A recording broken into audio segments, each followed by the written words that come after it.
In today's video, we're going to look at three different types of suits. We're going to look at bespoke suits, made to measure suits, and ready to wear suits. I'm going to go through the differences between each of them, which one is right for you, and basically tell you everything you need to know about buying suits. So strap yourselves in, we're going to go through it. We're going to start now. So the first thing to say is the suit I am wearing is a bespoke suit.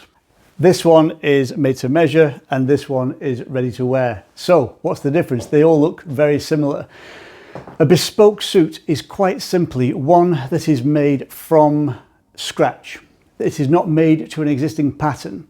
So when you see a tailor and you are looking for a bespoke suit, he will measure every part of your body, not just things like your chest measurement, your waist and your hips, your leg length, your arm length and the shoulders, all of the usual body parts that you would measure to wear to do made to measure clothes. He's also looking at your proportions, your symmetry and your posture. So let's take a look with a couple of examples. I have a fairly regular posture. So my back is fairly straight, my shoulders are fairly regular, hips are even, arm length is the same. So I am a candidate for made to measure. We'll come to that in a second. If it was bespoke, if I had one shoulder that was noticeably, and the word is noticeably lower than the other, then I'd be looking for bespoke because that's not a standard pattern. Similarly, if I had a curvature of the spine, sort of scoliosis type spine, where you're over to one side and your spine goes that way, the panels of the jacket will be uneven. So they'll be shorter on one side and longer on the other to take account of the curve. So if you have issues with symmetry and posture, then you are more of a candidate for a bespoke suit. Everybody else is either made to measure or ready to wear. For that reason, the number of people who need a bespoke suit is in the low percents. I'm going to say 3%, 4%, because most people don't have the issues that mean they need a bespoke suit. That then puts them into the made to measure category, and made to measure is by far the biggest category of custom made clothing. We'll come to that in a second. So in the bespoke process, you'll get your measurements taken. You will also have the luxury of designing. You will choose your cloth. These are Loro Piana, very fine wool, woolen silk, woolen cashmere cloths. These are very expensive, but you can also have a bespoke suit made in a much less expensive cloth. It doesn't, just because it's bespoke, it doesn't mean it's going to cost £2,000, £3,000, £4,000. They can, but they don't have to. They can start from £1,500 for a bespoke suit. So you choose your cloth. Then you'll choose a lining. This is where the fun bit comes in. Now, made to measure, you'll also get to choose your own cloth, your own lining, and things like the number of buttons on the jacket. Whether you want a 1 button, 2 button, 3 button jacket, or 2.5 button jacket where the 3rd button is hidden in the roll of the lapel.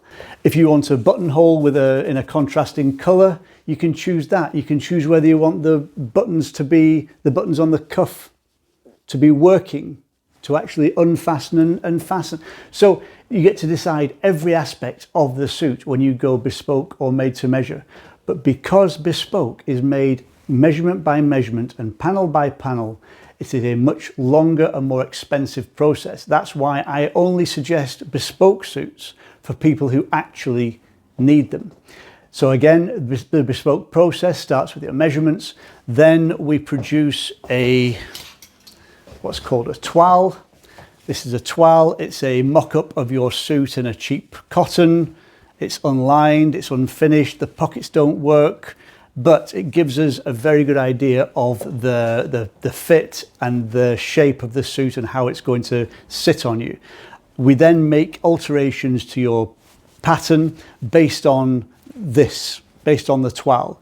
So if you prefer your sleeve to be slightly longer, if you prefer the jacket length to be longer, if you prefer the lapel to be a little bit slimmer, we can make all these alterations to the pattern before we start cutting into the more expensive cloth. That's bespoke. You are typically 8 weeks, so 4 weeks for your toile to arrive, and that's your first fitting, and then you'll have your second fitting when your final suit arrives, and then you'll have alterations based on that. So it's not a short process. You should allow 8, 9 weeks, maybe 10 weeks if you've got an event, a wedding or an important event coming up that you need your suit for. Allow a good length of time for your bespoke suit to be ready. It's not a process that can be rushed at all. It takes 65 hours to hand make, to measure, draft, cut the pattern, cut the toile, cut the cloth, everything. To finish the suit, it takes 65 hours of physical work. So that being said, and with such a small number of people needing a bespoke suit, if you want to go custom made, what's the option? The option is made to measure. The made to measure process, you'll be glad to hear, is slightly cheaper, it's slightly quicker, and it has a more predictable outcome. For made to measure, we start off with a size sample. This is a suit. We have the full 3-piece suit in each size. So you start off with a suit that is as close to your off the peg size, your ready to wear size as possible. If I use myself as the client, so this is my closest fit to my size.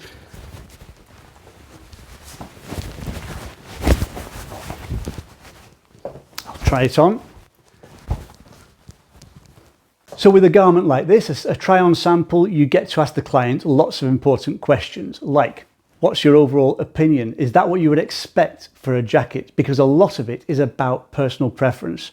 I can say, as a tailor, I can say, this is your ideal shape, this is your ideal size, and you might have a very different view in your mind's eye of what your ideal suit's going to look like on you. So this gives you a good starting point. So you might say, okay, I would like the shoulder to be bigger or smaller, or I want the sleeve to be tighter, or it's a little bit tight in the back. Can we do something with that? So you start off with a known size. And for me, this is just about perfect as it is. So I would say, go with that. That's a 40 regular size sample. We're looking at things like how it fits in the waist. You can raise or lower the buttoning point for that perfect fit. But basically, you're going to be able to see what this suit looks like on you. Most people, when they try on a size sample, will say, oh, it's almost perfect. It's almost perfect. We just need, and then ... What do we need to do to make it perfect? So you would then make notes going round. You would say, well, we need to narrow the shoulders by ½ an inch. We need to extend the sleeve length. Like, for example, I like to have a little bit of shirt cuff poking out of the bottom of my jacket sleeve. Some people don't. Some people like the jacket to come all the way to the wrist. Personal preference. If that was me, I would then make this jacket sleeve 3/4 of an inch longer. For me, this is perfect. In terms of the waist, it comes right below the rib cage to my thinnest part and is the most flattering. It nips in at the waist, as we say. So, and for the length, it covers the backside, which is exactly where it should be. And again, a lot of younger lads will like a shorter jacket, they'll like a tighter jacket, because you get this, what they think of as a flattering look when you make it as neat as possible. They would want this to be in by 1.5 inches, and you get all of this puckering and creasing, and yes, it may well draw you in smaller and give you a thinner waist, which is the desired effect, but all of that creasing and puckering actually makes you look like you've been squeezed into a suit, and it's not a very flattering look. Females are exactly the same. When a girl tries to get into a dress that's too small and looks like she's spilling out of it, it's less flattering than going for a slightly larger dress that actually fits properly. But I'm not going to talk about that today, but it's the same idea. So we're looking at shoulders, sleeve length, chest. Now, if I went too small with that, if this was too small, then the lapel would be gaping like that. That's a sign that it's not fitting properly. And we get to make changes based on this. So the beauty of this is that you have a really good idea of what your suit's going to look like before we even cut the cloth. So in this process, there are really no surprises. You can already see roughly what your suit's going to look like based on the size sample. I'm going to do a rundown in my next video of a checklist for buying a suit to get you into the one that fits you best when you haven't got the benefit of somebody with you who knows what they're looking at. Don't ever rely on a sales assistant in a shop to tell you which one is right for you. They do not know what they're talking about. They're only interested in making a sale. So you need to go armed with information for yourself, and we'll do that in the next video. Because I've said I'm just about a perfect fit for the standard size, why would I go made to measure? This is a really good question. And to be honest, if all I want is a standard suit, a charcoal suit, a black, a navy, I'm not bothered about the lining, and I'll go with the lapel that's in proportion to the suit size, and I don't want anything custom on it, absolutely. If you are a standard size, then buy a standard size. You will save a fortune. Made to measure, they are less expensive than bespoke, but they are not by any means a cheap option. They are still a more expensive way of shopping. But with made to measure, custom made suits, you can specify everything. And this is where people like to have a lot of fun. Now, you can go for a color, a cloth color, a lurid pink, or a turquoise, or a burnt orange, or a velvet, or a canvas, or a linen, something that you wouldn't see in a retail store. You want to be different, you want to stand out, so you go for something that's really eye-catching, and that's what you can do made to measure. Even if you don't go for a fancy cloth or contrasting buttonholes or working cuffs, even just having a custom lining with all these different paisley options, burnt orange, turquoise, pinks, fuchsias. There's loads of options for a lining where you can have a lot of fun. And things like, if you're getting married, quite often you'll get the lining of the groom's jacket matching, complementing the bridesmaids' dresses, or complementing the colour of the flowers, that sort of thing. And you can get to tie it in a theme. So that's made to measure. Now, the final one is obviously ready to wear. If you are a standard size and you know what your standard size is, then you can go ready to wear. Now, the thing that most people don't do when they are a ready to wear size is get alterations done. And this is where you are missing out. This is where you need to have a good relationship with a local tailor or somebody who does alterations, because that really makes the difference. You might spend £200, £250 on a brand new suit that's straight out of the shop. You might then have to spend another £40 or £50 on alterations to get it just right. And what alterations might you need? Leg length on the trousers, waist to get it to sit just right, and ideally without needing a belt. Jacket sleeve length. Waist, you cannot change the shoulders, or it's incredibly difficult to alter the shoulders on a jacket, so don't try that. Get the jacket shoulders fitting off the peg and alter around it if you get the choice. If it needs to be taken in so that you don't have any excess there, ideally you want it to be just neatly closing without squeezing. And again, this is a matter of personal preference. You should feel your jacket giving you a hug.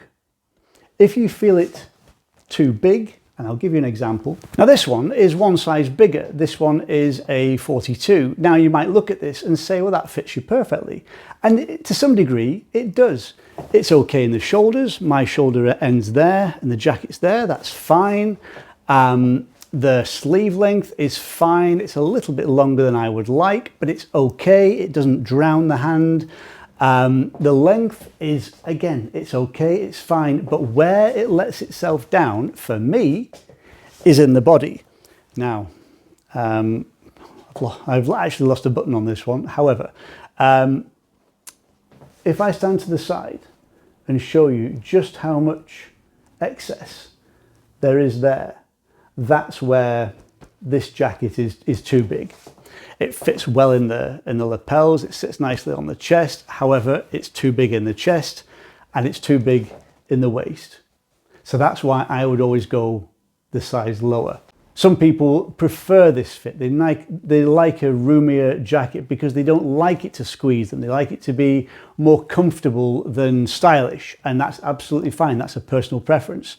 And we have 3 levels of fit. You have an Italian fit, which is very skinny and very tight, and it's very stylish if you have the right physique and personality for it. The British fit is the middle one, which is what I would always suggest. It's the Goldilocks fit. It's just right. The third one is the American fit, and this would be more like an American fit. Relaxed, slightly too big, but very, very comfortable. And that's the American, that's always been the American way. If you look at American politicians, they tend to have this slightly larger fit because, and a lot of it is because it's about power, it's about status. If you are standing with other world leaders and you have the bigger presence because you have the bigger suit, Donald Trump in his first term in office always wore very oversized suits to give him that presence. It's a slightly ridiculous look to say his suits were probably tailored and were probably quite expensive. They're not a very good fit. But if he's gone to his tailor and said, I want to look as big as possible next to other world leaders, that's a personal choice. So the American fit is slightly bigger, slightly looser than the British fit, but I would always go or always suggest the British fit for most people, especially in the UK. So I hope this helps to explain the difference between bespoke, made to measure and ready to wear, and which one you feel you should go for. As I say, in the next video, I'm going to look at what you should look at in terms of buying off the peg, so you know which suit off the rack fits you the best.